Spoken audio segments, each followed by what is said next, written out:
Битгий халдвараас сэргийлэх. Битгий хорхойн хөгжил. Өндөг авгалтай бие гүйцэн хорхой. Бие гүйцэн хорхой. Жинхэнэ эзэн амьтад нохойн төрлийн зэрлэг амьтдын нарийн гидсэнд явагдаж 2-3 жилийн турш ялагдсны хамт өндгөө гадагшлуулж гадаад орчин газрын хөрсөнд 1 жил хүртэл хадгалагддаг. Авгалтай завсрын эзэн амьтад мэрэгчд хонь ямаа тэмээ гахаа зэрэг болон хүний биед явагдана. Гадаад орчны эд юмс хөрс өвс ургамал тоос ил задгай ус хоол хүнс бохир гараар дамжин битгийн өндөг завсрын эзэдийн биед орж цусны эргэлдээр эд эрхтэнд байршин уйлынхаа үүсгдэг. Уйлынхаа дотор олон тооны авгалтай бий болдог.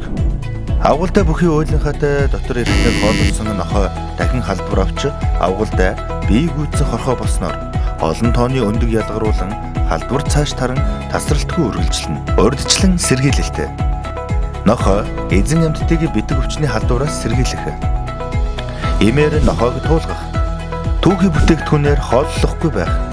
Малын мах, махан бүтээгдэхүүнүүдэд хяналт тавих. Хүн амыг халдвараас сэргийлэх. Ил задгай ундны усны их үүсвэрийг эзэн амьтдын ялгадсаар бохирлогдохоос сэргийлэх. Нохой болон нохойн баастай харьцсны дараа гараа тогтмол угаах хувийн ариун цэврийг сахих.